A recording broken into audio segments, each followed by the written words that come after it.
Alors qu'ils regagnaient depuis fin mars une bonne partie du terrain perdu en février, les marchés sont entrés depuis le mois de mai dans une nouvelle phase de doute.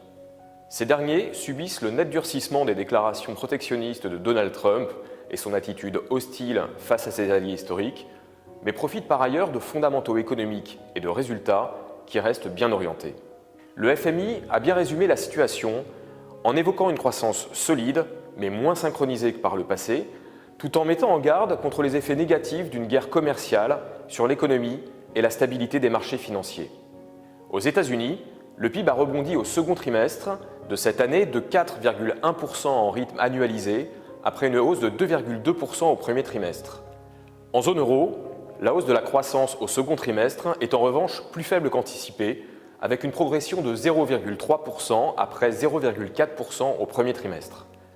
Même si elles évoquent de plus en plus les risques à la baisse sur la croissance que fait peser la menace protectionniste, la plupart des banques centrales restent néanmoins confiantes, considérant que l'économie mondiale est robuste.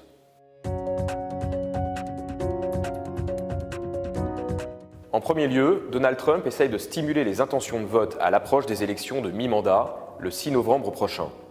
Il tente de faire du déficit commercial des États-Unis son cheval de bataille pour doper les secteurs exportateurs déclinants de son économie.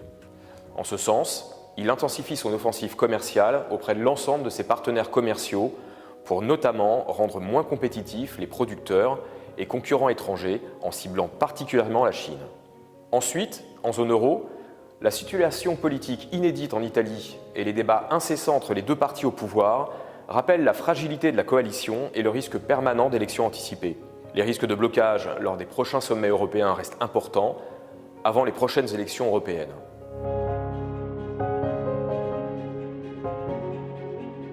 Dans ce cadre, les marchés considèrent que les États-Unis disposent d'un meilleur potentiel et d'un risque global moins important.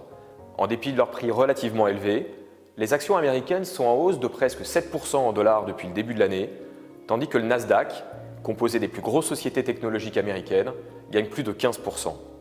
Face au risque de ralentissement, le principal indice européen, l'Eurostoxx 50, perd 2% depuis le début de l'année. Au Japon, l'indice Topix recule de 6%, tandis que la plupart des pays émergents subissent de façon violente la hausse de presque de 4% du dollar depuis le début de l'année.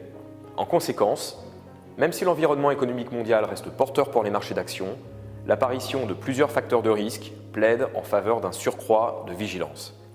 Il est en effet difficile d'anticiper quotidiennement les interférences politiques américaines et leurs impacts sur les marchés.